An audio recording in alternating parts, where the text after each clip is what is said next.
കേരള സർവകലാശാലയിൽ വീണ്ടും വിസിയുടെ പ്രതികാര നടപടി. രജിസ്ട്രാർ കെ സനിൽകുമാറിന്റെ പേഴ്സണൽ അസിസ്റ്റന്റ് അൻവർ അലിയെ മാറ്റിയിരിക്കുകയാണ് വിസി. എസ് ഷീജ തിരുവനന്തപുരത്ത് നിന്ന് വിശദാംശങ്ങളുമായി ചേരുന്നുണ്ട്. ഷീജ, സർവകലാശാലയിൽ സിൻഡിക്കേറ്റിനോടുള്ള സർവകലാശാല അംഗങ്ങളോടുള്ള വിസിയുടെ പ്രതികാര നടപടി തുടരുകയാണ്. തീർച്ചയായും വിനിഷ, കേരള സർവകലാശാലയിൽ വിസിയുടെ പ്രതികാര നടപടികൾ തുടരുന്നു എന്നുള്ളത് തന്നെയാണ്. അതിൽ വിസിക്ക് വലിയ തോതിലുള്ള പ്രതികാര നടപടി അദ്ദേഹം സ്വീകരിച്ചുകൊണ്ടിരിക്കുന്നത് രജിസ്ട്രാർ കെ എസ് അനിൽകുമാറുമായി ബന്ധപ്പെട്ട് നിൽക്കുന്നവർക്കെതിരെയുമാണ്. അതിൽ ഏറ്റവും ഒടുവിലായി രജിസ്ട്രാറുടെ PA കെ എസ് അനിൽകുമാറിന്റെ പേഴ്സണൽ അസിസ്റ്റന്റായ അൻവർ അലിയെയാണ് ഇപ്പോൾ മാറ്റിയിരിക്കുന്നത്.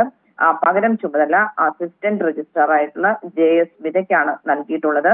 ഇതിനു പുറമെ രജിസ്ട്രാറുടെ ഓഫീസിലെ തന്നെ സെക്ഷൻ ഓഫീസറെയും മാറ്റിയിട്ടുണ്ട്. ഇത്തരത്തിൽ രണ്ടുപേരെയും രജിസ്ട്രാറിന്റെ ഓഫീസിലുള്ള രണ്ടുപേർക്കെതിരെയാണ് ഈ ഒരു പ്രതികാര നടപടി ഇപ്പോൾ ഉണ്ടായിരിക്കുന്നത്.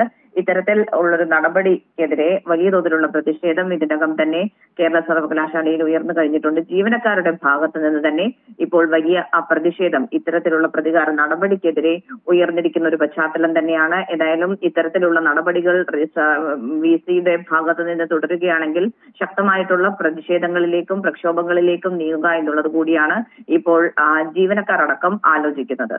വിനിഷ. ശരി ഷീജ, സർവകലാശാലയിൽ വീണ്ടും വിസിയുടെ പ്രതികാര നടപടി. രജിസ്ട്രാർ കെ സനിൽകുമാറിന്റെ പേഴ്സണൽ അസിസ്റ്റന്റ് അൻവർ അലിയെ മാറ്റിക്കൊണ്ടാണ് ഇത്തവണ വിസി നിലപാടെടുത്തിട്ടുള്ളത്. ഷീജയാണ് വിശദാംശങ്ങൾ പങ്കുവച്ചത്.